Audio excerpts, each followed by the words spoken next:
বন্ধুরা, এবছরের শ্রাবণ মাস বা পুরুষোত্তম মাস, তাই এই পবিত্র শ্রাবণ মাসের গুরুত্ব ও মাহাত্ম্য অনেক বেশি। তাই এই পবিত্র শ্রাবণ মাসে পারলে এই একটি দান অবশ্যই করুন।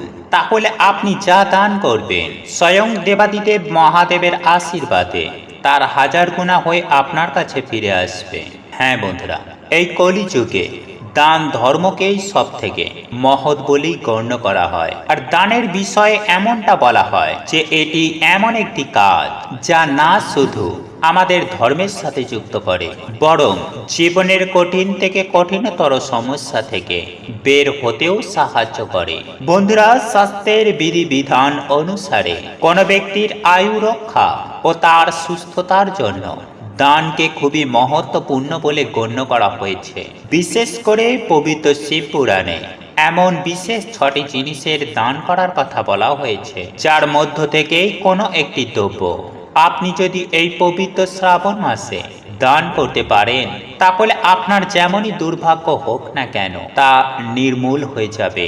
বন্ধুরা, সনাতন ধর্ম মতে দান যেমনই হোক না কেন, সেটা হতে পারে কোনো প্রকারের বস্ত্র দান, অন্নদান অথবা বিদ্যাদান, সমস্ত দানই মানুষকে পুণ্যের ভাগীদার বানায় এবং এর সাথে তার খারাপ কর্মফলের কুপ্রভাব দূর করতে সাহায্য করে।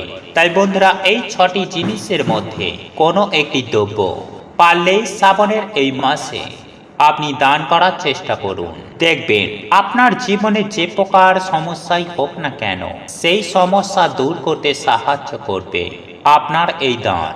তাই বন্ধুরা, আজ আমি আমার এই ভিডিওটির মাধ্যমে শিব পুরাণে বর্ণিত এই গুরুত্বপূর্ণ 6টি দানের বিষয়ে আপনাদেরকে সুন্দরভাবে জানিয়ে দেওয়ার চেষ্টা করব। এইবার মূল আলোচনায় প্রবেশ করা যাক। তবে এই মূল আলোচনায় প্রবেশ করার আগে আপনারা যদি স্বয়ং দেবাদিদেব মহাদেবের আশীর্বাদ ও কৃপাদৃষ্টি লাভ করতে চান, তাহলে ওম নমঃ শিবায় হর হর মহাদেব লিখে কমেন্ট অবশ্যই করবেন। বন্ধুরা, আমি সবার প্রথমে যে দানটির কথা বলবো সেটি হলো অন্ন তথা চাল দান। বন্ধুরা, শ্রাবণ মাসে যে কোনো সোমবার দিন অথবা পূর্ণিমা, অমাবস্যা কিংবা চতুর্দশী তিথিতে এই দানটি পারলে অবশ্যই একবার চেষ্টা করুন। তবে বন্ধুরা, কাউকে এই দান করার পূর্বে সবার প্রথমেই আপনারা শিবলিঙ্গের ওপরে চাল অর্পণ করার পরে তবেই সেই চাল দান হিসাবে অন্যকে দেবেন। বন্ধুরা, এই পবিত্র শ্রাবণ মাসে যদি আপনি এই দান কখনো যদি করে থাকেন, তাহলে ব্যক্তির জীবনে কখনো অন্যের অভাব হয় না এবং সেই ব্যক্তির পরিবারে সদা সর্বদাই আর্থিক সচ্ছলতা বজায় থাকে। তাই বন্ধুরা, আপনাদের পক্ষেই সম্ভব হলে আপনারা এই পবিত্র শ্রাবণ মাসের যে কোনো সোমবার এই দান করার চেষ্টা করুন। বন্ধুরা, এরপর দ্বিতীয় যে জিনিসটি দানের বিষয়ে বলবো তা হলো লবণ দান। হ্যাঁ বন্ধুরা, শিব পুরাণ অনুযায়ী এই দানটি অত্যন্ত একটি গুরুত্বপূর্ণ দান।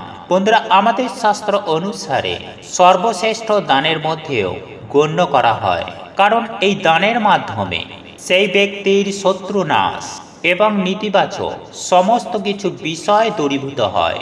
এই দান ব্যক্তির মোক্ষ লাভের সহায়ক হয়ে ওঠে। তাই বন্ধুরা, এই পবিত্র শ্রাবণ মাসে যে কোনো সোমবার অথবা অমাবস্যা, পূর্ণিমা কিংবা চতুর্দশী তিথিতে এই দান করার চেষ্টা করুন। তবে সর্বপ্রথম ভগবান শিবের উদ্দেশ্যে অর্পণ করে তা কোনো ব্যক্তিকে দিয়ে দিন। তবে এই নুন বা লবণ দান করার সময় এই বিষয়টি অবশ্যই মাথায় রাখবেন যে কখনোই আপনার হাত থেকে নুন বা লবণ সরাসরি অন্য কারোর হাতে দেবেন না। সেটি দেবার সময় আপনি নিচে কোথাও রেখে দিন। বন্ধুরা, এই লবণ খাবার লবণ, সৈন্ধব লবণ বা বিট লবণ, যে কোনো ধরনের লবণ আপনি দান হিসাবে দিতে পারেন। বন্ধুরা, এরপর তৃতীয় যে দানটির বিষয় বলবো তা হলো সেই দানটি পারিবারিক সম্পর্ককে অত্যন্ত মজবুত করে। তাই বন্ধুরা, যদি পারিবারিক কলহ, স্বামী স্ত্রীর মধ্যে সম্পর্কে অবনতি অথবা অন্য কোনো বিষয় নিয়ে ঝামেলা বা দ্বন্দ্ব ক্রমাগত লেগেই থাকে, তাহলে এই দানটি আপনাকে এই সমস্ত বিষয় থেকে মুক্তি দিতে পারে। এছাড়াও ভেঙে যাওয়া সম্পর্ককে জোড়া লাগাতে সাহায্য করে এই প্রকার দান। আর এই দানটি হলো প্রত্যেক সোমবার দিন গুড় দান। হ্যাঁ বন্ধুরা, ভগবান শিবের উদ্দেশ্যে এই গুড় দান আপনার সম্পর্কের মধ্যে সেই পুরনো মিষ্টতা ফিরিয়ে আনতে সাহায্য করবে। এই বিষয়ে আমাদের বেদেও উল্লেখ করা হয়েছে যে গরু বা গোমাতাকে রুটির সাথে যদি এই গুড় খাওয়ানো যায় তাহলে ঘরে লক্ষ্মীর বাস হয় এবং সম্পর্কের তিক্ততা শেষ হয়ে যায়, অর্থাৎ সম্পর্কের মধ্যে মধুরতা বৃদ্ধি পায়। তাই বন্ধুরা, পারিবারিক সুখ ও শান্তির উদ্দেশ্যে যদি সম্ভব হয় তাহলে এই পবিত্র শ্রাবণ মাসে ভগবান শিবের উদ্দেশ্যে গুড় অর্পণ করুন এবং সেই অর্পিত গুড়কে কোনো গরিব দুঃখী অসহায় দুস্থ মানুষদের আপনি দান করুন। বন্ধুরা, শিব পুরাণে যে চতুর্থ দানের বিষয়ে বলা হয়েছে তা হলো তিল দান। হ্যাঁ বন্ধুরা, পবিত্র শ্রাবণ মাসের সোমবার দিন নিয়মিত রূপে যদি আপনি কালো তিল দান করতে পারেন তাহলে আপনার আত্মবিশ্বাস বৃদ্ধি পাবে, কর্মের প্রতি উৎসাহ বাড়বে এবং মন ও আত্মা শুদ্ধ হবে। বন্ধুরা, এমন অনেক লোকের মধ্যে দেখা যায় যে তাদের মধ্যে গুণ এবং জ্ঞানের কোনো কমতি থাকে না, কিন্তু সমস্ত জায়গাতে তাদের আত্মবিশ্বাস তাদেরকে পেছনে ফেলে রাখে। আর এই রকম মানুষদের এই পবিত্র শ্রাবণ মাসের সোমবার তিল দান করলে সব থেকে বেশি কার্য বলে গণ্য করা হয়।